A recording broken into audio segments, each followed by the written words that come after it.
chers frères et sœurs en Christ, chers enfants de Dieu, bonjour, je nous salue dans le nom puissant de Jésus-Christ, de Nazareth, prophète Meshach Tepoin Aouyandji, le fondateur du ministère prophétique de la parole de délivrance de loi d'adoration, grand bassin des silos et palais roi Dieu et sa puissance. Alléluia. Alors, je vous remercie beaucoup, toi qui me suis actuellement sur YouTube, Siloé, Bénin TV ou sur Facebook, tout ce que tu utilises comme les réseaux sociaux pour pouvoir écouter la parole de Dieu, que la puissance de Dieu te protège. Amen. Alors nous allons prier. Abba Père, nous te disons merci Père pour la grâce que tu nous as accordée. Que ton nom soit béni Papa au nom puissant de Jésus-Christ de Nazareth. Amen. Alors rapidement nous allons lire le livre de Proverbes chapitre 18 verset 21. Il dit la mort et la vie sont au pouvoir de la langue. Quiconque l'aime en mangera les fruits. Amen. Alors je m'en vais te parler de quoi? De prenez-le. Quand on parle de prenez-le, on parle de la foi. Alléluia. Alors la foi vient de ce qu'on entend. Et toute personne qui veut manifester la foi sans avoir prononcé ou dit des déclarations, ce dernier, j'espère que ça va lui manquer beaucoup de choses. Alors, nous ne pouvons pas passer les déclarations ou prophétiser si nous n'utilisons pas la langue. Et c'est pourquoi le verset du Proverbe chapitre 18, verset 21 dit « La mort et la vie, la mort et la vie ». Donc, il y a deux choses. La mort et la vie sont au pouvoir de la langue. Il dit quiconque l'aime en mangera les fruits. Donc si tu aimes prononcer la vie avec ta langue, tu vas manger les fruits de la vie. Mais si tu prononces la mort avec ta langue, alors tu vas manger les fruits de la mort. Alléluia. Alors la puissance de la vie est sur votre langue. Je dis quoi? La puissance de la vie est sur votre langue. Nous avons deux sortes de confessions. C'est notre langue que nous utilisons pour pouvoir faire des confessions. Alléluia. Et avant de pouvoir te décrire ou te parler de ces deux différentes sortes de confessions, alors laisse-moi te donner quelques exemples concernant la langue. Vous savez, la langue qui est dans notre bouche est comme une natte. La langue est comme une natte. Et tel que nous gardons nos matelas comme nos nattes dans nos chambres à coucher, et nous aimons pas que cela sorte au dehors ou au salon pour que les étrangers puissent voir quel genre de nattes propres ou sales nous avons dans notre chambre, c'est de la même sorte la langue qui est dans notre bouche est comme une natte. Une langue, c'est une natte. Maintenant, comment pouvez-vous accepter de mettre quelqu'un qui est mort sur votre lit et vous l'avez fait et quitter sur votre lit, l'amener à la morgue et vous êtes couché en même temps sur le même lit? Je ne crois pas que vous avez de la foi jusqu'à ce point. Alléluia. Vous n'avez pas de la foi jusqu'à ce point. Je ne crois pas. Je ne crois pas. Donc, c'est pourquoi la Bible dit que la vie et la mort sont au pouvoir de la langue. J'espère que personne d'entre nous ne peut jamais accepter d'utiliser le lit mortel comme un lit trottoir. Personne. De la même sorte, il n'est pas bon que nous utilisions notre langue pour pouvoir dire des choses de vie ou des choses mortelles. Non, nous devons faire un choix parmi les deux. Soit je prononce ou je prophétise ou je déclare les choses de la vie, soit j'utilise ma bouche pour dire des choses mortelles. Alléluia. Voilà. Maintenant, laissez-moi de vous expliquer les deux différentes sortes de confessions qui existent. Nous avons la confession conversationnelle. Alléluia. Quand je parle de la confession conversationnelle, alors je parle des déclarations. Je parle des déclarations. Alléluia. Nous utilisons la bouche pour pouvoir déclarer. Nous utilisons la bouche pour pouvoir parler avec Dieu. Alléluia. Je déclare que la puissance de Dieu se manifeste sur ma vie. Je déclare que l'argent m'appartient. Je déclare que la foi m'appartient. Je déclare que j'ai la vie. Je déclare. Alléluia. Donc la confession conversationnelle, ce sont les déclarations. Amen. Et comment moi et toi, nous faisons nos déclarations et ces déclarations que nous faisons finalement n'accomplissent pas. Ces déclarations n'accomplissent pas parce que nous avons sali la natte. Oui, nous avons sali la natte. Qui peut accepter de prendre son lit à coucher et donner aux étrangers? Mais personne ne peut jamais le faire. Et au moment où moi et toi, nous avons utilisé la bouche pour pouvoir dire des choses étrangères, pour pouvoir dire des choses maléfiques, des choses sales, nous sommes en train de prendre le lit de Dieu. Oui, nous sommes en train de prendre le lit que nous allons utiliser pour faire des bonnes choses. Nous sommes en train de le donner aux étrangers. En déclarant des choses étrangères, des choses maléfiques, des choses sales. Il n'est pas bon aux chrétiens de devoir faire des déclarations maléfiques. Mais non, la bouche que tu as utilisée, la langue que tu as utilisée pour pouvoir bénir les gens, pour pouvoir faire des bonnes choses, tu as utilisé encore la même langue pour pouvoir dire des choses maléfiques. Ce n'est pas normal. Alléluia. Nous avons la deuxième confession qu'on appelle la confession commandée. La confession commandée. Là, je parle de la revendication. La revendication. Écoutez-moi très bien. Quand je parle de la revendication, je parle de quoi? Prenez-le. Prenez-le. Prenez-le. Je veux. Donne-moi, Seigneur. Je l'ai. Alléluia. La revendication. Écoutez-moi très bien. Celui qui n'arrive pas à détecter ses erreurs ne peut jamais évoluer dans la vie. Il ne peut pas. Écoutez-moi très bien. C'est avec la même langue que nous prétendons à être meilleurs. Excusez-moi, avec le mot que j'ai utilisé. Nous prétendons à être le meilleur. Nous sommes des meilleurs. Mais cela dépendra de la compréhension de chacun. Mais oui. Alléluia. Je dis quoi? Quand nous sommes en train de parler ou nous faisons des erreurs dans ce que nous disons, ce qui me touche beaucoup est que nous n'arrivons pas à constater que telle chose que je suis en train de dire maintenant, c'est des erreurs que je suis en train de faire. Bien aimé, est-ce que tu arrives à faire ce constat? Faites attention à vos paroles, même au cours d'une conversation ordinaire, surtout au piège. Pourquoi? Parce que quand nous parlons rapidement, ce que nous disons nous pousse dans des pièges. Quand nous sommes en train de faire des conversations ordinaires, c'est comme des blagues. Ce que je dis, je ne prie pas. Oui, je ne suis pas à l'église. Pourquoi vous tous les temps là, vous êtes sains? Vous tous les temps là, quand on vient chez toi et qu'on veut blaguer avec toi, on veut s'amuser avec toi, c'est toi tous les jours, tu es saint. Et c'est comme si tu es devenu Jésus ou bien tu es devenu Dieu. Pourquoi vous ne voulez pas que la personne devienne Jésus? Pourquoi vous ne voulez pas qu'il devienne Dieu? Alléluia. Si vous avez l'esprit de chien en vous, mais vous allez parler comme un chien. Vous allez agir comme un chien. On parle d'un esprit. Ce qui est caché dans le sang, c'est l'esprit. Et ce qui fait que nous parlons, c'est le sang. Oui, si le sang n'a plus la force, vous ne pouvez jamais parler. Et c'est un esprit qui donne de force au sang. Et si votre esprit a quitté dans votre sang, vous ne pouvez rien faire, vous ne pouvez rien dire. Waouh. Ok, nous allons prendre le livre de Proverbes chapitre 2, Proverbes 6, verset 2. Il dit, si tu es enlacé par les paroles de ta bouche, si tu es pris par les paroles de ta bouche, alléluia. Écoutez-moi très bien. Vous êtes piégé par les mots que vous prononcez. Ne dites pas ce que vous ne pensez pas. Ne dites quoi? Ne dites pas ce que vous ne pensez pas. Ne dites pas ce que vous ne maîtrisez pas. Sinon, les paroles se rattrapent. C'est des pièges. Les paroles se rattrapent. Bien aimé dans le Seigneur, je te dis que les paroles se rattrapent. C'est des pièges. Avant de quoi parler, il faut y penser. Ce que je veux dire maintenant, qu'est-ce que cela peut me causer demain? Qu'est-ce que cela peut me donner demain? Avec ma foi, quand cela va peut-être soulever la guerre contre moi, est-ce que je peux y arriver à affronter? Manifester la foi ne dit pas d'agir à la folie. Mais non. Si la Bible dit que le royaume des cieux sont les violents qui s'en emparent, et que nous chantons, nous disons je suis fou pour Jésus là. Ça ne dit pas de faire des désordres. Mais non. Mais non. Alléluia.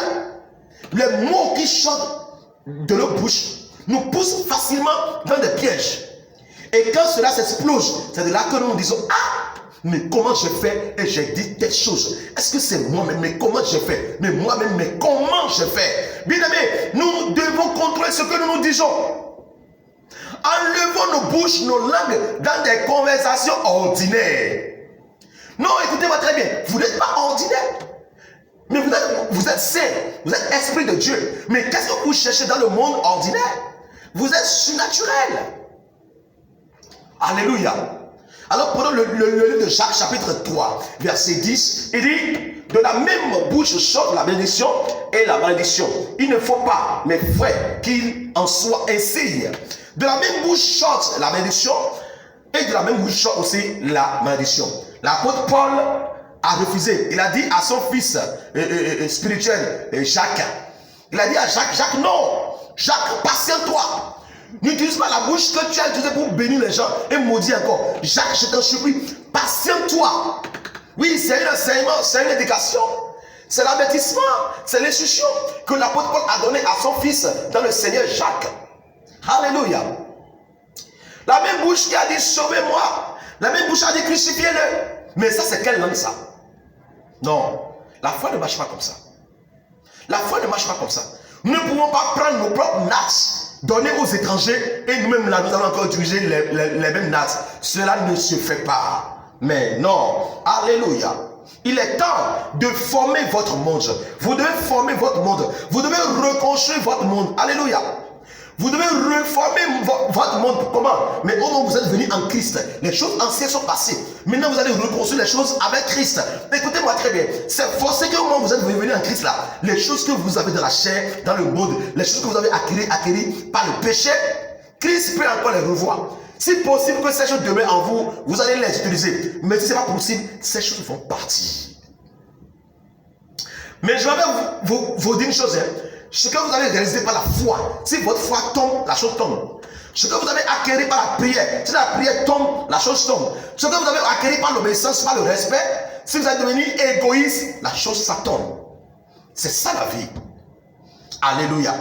Alors nous devons reformer notre monde par rapport aux paroles de Jésus-Christ que nous sommes en train d'écouter. Il dit les choses anciennes sont passées et toutes choses sont devenues nouvelles. Alléluia. Donc les enseignements que moi et toi nous avons reçus de la part de l'Esprit, c'est depuis où nous avons accepté Christ. Nous devons commencer par utiliser ces enseignements pour reconstruire notre nouveau monde. Alléluia. Nous allons lire Hébreux chapitre 11 verset 3. Hébreux chapitre 11 verset 3, il dit, c'est par la foi que nous reconnaissons que le monde a été formé par la parole de Dieu, en sorte que ce qu'on voit n'a pas été fait de choses visibles. Alléluia. Donc Dieu a reconstruit son monde par la foi. Certaines personnes se demandaient comment le monde est venu à l'existence. Ce n'est pas parce que vous connaissez qui fait de nous un homme grand, mais ce que cela a produit. Alléluia. Mais c'est possible. Donc se pose la question, est-ce que cela peut être réalisé? Est-ce qu'effectivement quand on parle, cela peut exister? Quand on va prophétiser là, bien aimé, je peux te dire encore que la foi ça marche. Ça marche toujours. Si la foi n'avait pas marché pour Dieu, pour Jésus, pour les prophètes, ça n'avait pas marché pour moi et toi. Et Jésus-Christ ne peut jamais prendre quelque chose qui n'a pas marché pour nous et nous enseigner. Mais non. La Bible dit ici, il dit que ce n'est pas la foi que nous reconnaissons que le monde a été formé par la parole de Dieu. Parce que moi et toi, nous étions là au moment où Dieu a formé le monde. Mais non, mais ce n'est pas la foi que moi et toi, nous avons connu que le monde a été formé par... Le monde a été formé par la parole de Dieu. Dieu a dit que le monde soit et le monde fut. Que la lumière soit et la lumière fut. Que les cieux soient, que la terre soit. Alléluia. C'est pas la foi que moi et toi nous connaissons Dieu. C'est pas la foi que nous avons accepté Jésus. C'est pas la foi que moi et toi nous sommes justifiés. C'est pas la foi que moi et toi nous n'avons plus de péché. Alléluia. Quand Dieu a commandé la nature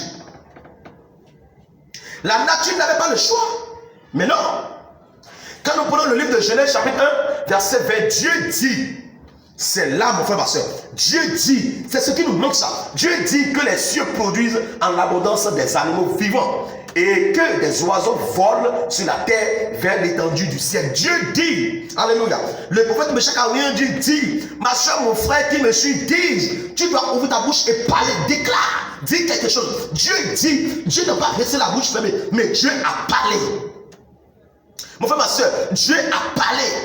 Il y a des choses que tu espérais avoir dans ta vie et ces choses ne sont jamais arrivées parce que tu n'as pas dit, tu n'as pas parlé. Il faut parler, il faut dire. Parle, dis. Je t'en supplie. Il faut parler. Il faut déclarer. Alléluia. Il dit, Dieu dit que les eaux produisent en abondance des animaux vivants. Que il dit, Dieu a parlé. Mon frère, parle. Ma soeur, parle. Alléluia. Jésus a menacé même les choses qui n'ont pas d'oreilles. Ah oui. Les cieux ont d'oreilles, la terre, les arbres, l'eau. Mais Jésus a menacé des choses qui n'ont pas d'oreilles. Et ces choses ont obéi à la voix de Jésus. Dans le livre de Marc chapitre 11, verset 14, prenant alors la parole, il lui dit que jamais personne ne mange de ton fruit. Et ses disciples l'entendirent. Au moment où Jésus s'est approché devant le figuier pour prendre fruit. Et le figuier n'a pas pris de fruit. Jésus a fait quoi? Jésus a ouvert sa bouche, il a parlé. Il a parlé. L'arbre n'est pas un être humain, mais Jésus a parlé, il a maudit. Il a dit, hey, toi là, on n'aura plus jamais de fruit chez toi. Et cela a été ainsi. Vous pouvez ordonner au mur de votre société. Vous savez que les sorciers entrent dans les murs pour attaquer les gens. Les sorciers ont la foi qui peut parler au mur et entrer dans les murs. Mais les chrétiens ne croient pas qui peut ordonner, qui peut parler au mur, qui peut parler aux arbres. Waouh! Alléluia! Alléluia! Mais Jésus nous a donné tout le pouvoir de la foi. Il dit, je vous donne le pouvoir de pouvoir marcher sur le scorpion. Alléluia! Il dit, si tu as la foi comme un grain de moutarde, tu vas ordonner, tu peux ordonner. Il dit, tout ce que tu as attaché sur la terre sont attachés au ciel. Et dans le livre d'Ésaïe, il dit, je mettrai sur ton épaule la clé de la maison. Quand tu vas ouvrir, personne ne pourra pouvoir fermer. Quand tu vas ouvrir, mais la clé est là. Prends la clé. Va devant ton véhicule. Alléluia. Tu attends voir le véhicule dans le physique. Mais non. Là où tu es actuellement, dit, je suis dans mon véhicule. J'ai la clé de mon véhicule. J'ai la clé de ma maison. Je peux. Alléluia. Marc chapitre 4, verset 39. C'est un réveil. Il menaça le vent et dit à la mer, silence, tais-toi. Et le vent cessa et il y a eu un grand calme. Jésus a parlé encore au vent. Bien aimé, je ne sais pas si le vent a des oreilles pour entendre, mais Jésus a parlé au vent. Le combat, ce n'est pas forcément contre les êtres humains qui ont des oreilles ou les animaux. Mais non. Mais non. Il y en a d'autres combats qui sont cachés dans le vent. Je dis, il y en a d'autres combats qui sont cachés dans le vent. Et il y en a d'autres accusateurs, d'autres ennemis qui sont cachés dans les épaisseurs des murs. D'autres sont cachés dans les arbres. Bien aimé, ce que je te dis est très important. Jésus a menacé le vent. Il y a eu du calme. Waouh. Luc chapitre 7, verset 14 à 15. Luc chapitre 7, verset 14 à 15. Waouh. Il dit quoi? Merci Jésus. Il dit, il s'approcha et toucha le cercueil. Ceux qui le portaient s'arrêtèrent. Il dit, jeune homme, je te le dis, lève-toi. Verset 15. Alléluia. Et le mort s'assit et se mit à parler. Jésus le rendit à sa mère. Alléluia. La foi ressuscite les morts. La foi ne parle pas seulement aux choses vivantes, mais la foi parle aussi aux choses mortes. Votre société qui est morte, votre vie qui est morte, vie de mariage, de gloire, je ne sais pas. Il y a quelque chose en vous qui ne fonctionne plus. Mais le fonctionnement de ces choses attend votre parole. Dieu a dit, Jésus a dit, Dieu a dit, Jésus a dit. Donc il faut que vous aussi, vous ouvrez votre bouche et que vous parlez. Alléluia. Prenez-le. C'est quoi? Je suis, je peux, j'ai. Alléluia. Alléluia. J'ai, je suis, je peux. J'ai, je suis, je peux. Vous devez lire pour comprendre ce que vous voulez commander. Si vous ne lisez pas la Bible, comment vous pouvez comprendre ce que vous voulez commander? Mais jamais. Mais si c'est peut-être, tu n'as pas été à l'école, mais il faut chercher des prédications en audio. Bien aimé, il est bon de pouvoir avoir des coachs spirituels pour comprendre ce qui se passe dans le surnaturel. Alléluia. Je suis né de nouveau. Alléluia. Romains chapitre 10, verset 39, il dit, Romains chapitre 10, verset 39. Alléluia. Si tu confesses de ta bouche le Seigneur Jésus, et si tu crois dans ton cœur que Dieu l'a ressuscité des morts, tu seras sauvé. Romains chapitre 10, verset 9. Alléluia. Donc je suis né de nouveau. Je suis sauvé. Je suis délivré. Alléluia. Je suis une nouvelle créature. 2 Corinthiens 5, 17. Je suis une nouvelle créature. Alléluia. Nous devons garder ces versets bibliques dans nos textes qui nous aident à pouvoir construire la foi en Jésus-Christ de Nazareth. 2 Corinthiens 5, 17, il dit, si quelqu'un est en Christ, il est une nouvelle créature. Les choses anciennes sont passées, voici toutes choses sont devenues nouvelles. Alléluia. Je suis une nouvelle créature en Christ. Il n'y a plus de péché en moi. Alléluia. Il n'y a plus de péché en moi. Il n'y a plus de problème en moi. Non, il n'y a plus des envoûtements. Il n'y a plus des malédictions. Des paroles maléditionnées en moi. Mais non, il n'y a plus ces choses. Je suis devenu une nouvelle créature. Alléluia. Je suis au complet en Jésus-Christ. Colossiens chapitre 2, verset 9, il dit, car en lui habite corporellement toute la plénitude de la divinité. Verset 10. Il dit quoi? Merci Jésus. Verset 10. Vous avez tout pleinement en lui, qui est le chef de toute domination et de toute autorité. Vous avez tout pleinement en lui. Bien aimé, ce dont nous en avons besoin est en Jésus-Christ. Jésus a tout, mon frère, ma soeur. Je dis que Jésus a tout. Mais comment pouvons-nous rester au dehors et dire à Jésus, maintenant Jésus, donne-moi parce que tu es devenu mon ami. Jésus, mais non, viens, il dit, venez à moi, vous qui êtes fatigués. Si tu peux confesser de ta langue Jésus-Christ, si tu peux dire Jésus-Christ est mon sauveur, il est mon Seigneur, il est ma vie, il est ma gloire, il est mon rédempteur, mais c'est fini. Alléluia. Donc, bien de là, nous sommes au complet. Parce que la Bible dit quoi? Vous avez tout pleinement en lui. Vous avez tout pleinement en lui. Donc, nous sommes au complet. Nous ne manquons plus de rien. Si tu peux déclarer cela, j'ai tout en Christ. Christ m'a donné tout. Christ m'a offert tout. Je ne manque plus de rien. Alléluia. Nous sommes délivrés. J'ai des problèmes, j'ai été attaqué, on m'a fait ci, le sorcier m'a fait ci, mon père m'a fait ci, ma mère m'a fait ci, c'est ma belle-mère, c'est mon beau-père, ce sont mes enfants, ce sont mes fidèles, ce sont mon pasteur. Mais non. Colossiens chapitre 1 verset 13 il dit, qui nous a délivrés de la puissance des ténèbres et nous a transportés dans le royaume du Fils de son amour. Qui nous a délivrés de la puissance des ténèbres. Donc il nous a transformés. Il nous a transportés dans le royaume du Fils de son amour. Bien aimé, si vous n'êtes pas délivré, vous ne pouvez jamais aller à l'église.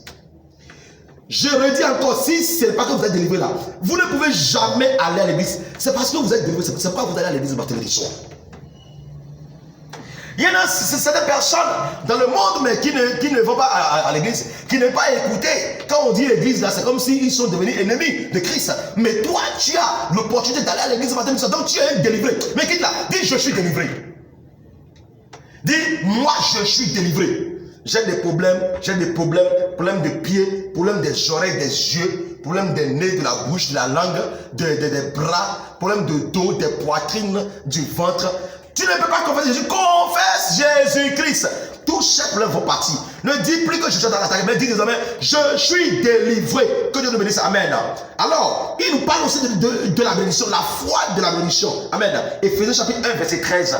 Éphésiens chapitre 1, verset 13. Il nous parle de la foi de la bénédiction. Éphésiens chapitre 1, verset 13. Il dit, en lui, vous aussi, après avoir entendu la parole de la vérité, l'évangile de votre salut, en lui vous avez cru et vous avez été scellés du Saint-Esprit qui avait été promis. Alléluia. Je suis béni. Parce que j'ai été scellé avec le Saint-Esprit. J'ai été scellé par le Saint-Esprit. Waouh! Bien aimé, si le Saint-Esprit ouvre ses portes en toi et il t'a choisi comme un demeure, comme une maison, comme un coq, une vase, un hôtel qu'il va utiliser. Mais toi, tu es parti. Bien aimé, écoute-moi, tu es parti. Tu attends quoi encore? Tu veux quoi encore? Mais tu as tout en toi. Alléluia. Au lieu de dire, pasteur, je veux marier, femme, voyage, je veux passeport. Écoutez-moi très bien. 7 ans de coronavirus là, personne ne prie plus pour le voyage. Hein. Personne. Bien aimé, nous avons des passeports là qui sont nombreux, mais les gens ne sont plus venus chercher leur passeport. Ce qui nous dérangeait avant pour le voyage là, on ne les voit plus. Mais pourquoi? Alléluia. Nous avons la bénédiction en Jésus-Christ. Si tu voyages, tu seras béni. Si tu ne voyages pas, mais tu seras béni. Alléluia. Mais tu es béni déjà. À moins que Dieu a déposé 3 tables de bénédiction à l'extérieur, comme il a fait Abraham. Vous savez, Abraham a été béni. Joseph a été béni où? En Afrique. Ah oui. Jésus a été envoyé en exil où? En Afrique. Ah oui. À moins que Dieu, par sa volonté, t'a envoyé ailleurs pour être béni. Ça c'est à part. Alléluia. Que Dieu nous bénisse. Nous sommes aussi héritiers dans le livre de Galates chapitre 4 verset 6 à 7. Il dit, et parce que vous êtes fils de Dieu, Et parce que vous êtes fils, Dieu a envoyé dans nos cœurs l'esprit de son fils, lequel crie Abba Père. Alléluia. Verset 7. Ainsi, tu n'es plus esclave, mais fils. Et si tu es fils, tu es aussi héritier par la grâce de Dieu. Quand on parle d'héritier, on parle de la richesse dont tu n'as pas travaillé. Bien aimé, je prophétise sur ta vie que tu es héritier de Dieu et co-héritier de Christ. Donne-moi Amen. Mais la Bible dit que c'est par la grâce. Waouh! Nous sommes aussi appelés des rois. Je suis un roi. Apocalypse chapitre 1, verset 6. Je suis un roi. Ah mais oui. Et qui a fait de nous un royaume des sacrificateurs pour Dieu son Père. À lui soit la gloire et la puissance au siècle des siècles. Amen. Alléluia. Alors, bien aimé, dis toujours chez toi que je suis un roi. Un jour, tu vas te retrouver dans un palais. Donne-moi Amen merveilleux. Alléluia. Ne dis plus j'ai des problèmes, j'ai ci, j'ai ça. Alléluia. Je suis, je peux. J'ai la grâce. Je suis un béni. Je peux construire des grandes choses. J'ai la vie. Je suis un victorieux. Alors, je peux y arriver. J'ai les moyens, étant à 0 francs, dit, j'ai les moyens. Je suis un riche. Je peux construire. Je peux avoir des grandes sociétés. Que Dieu nous bénisse. Amen. Nous allons prier. Père, nous te disons merci pour ce beau message que tu nous as accordé, Seigneur. Je prie pour la vie de mon frère, ma soeur qui me suit actuellement. Que ta puissance, ta gloire, ton élévation, ta bénédiction l'incarne là où il est actuellement, par la puissance de Dieu. Et que l'onction de la foi que tu as donnée à Abraham, que tu as donnée à Jésus, que cette onction se manifeste dans sa vie, dans nos vies. Merci Père parce que tu nous as exaucé au nom puissant de Jésus-Christ de Nazareth. Amen. Merci beaucoup. Alors abonne-toi à la page, partage pour évangéliser. Que Dieu nous bénisse. Bye bye.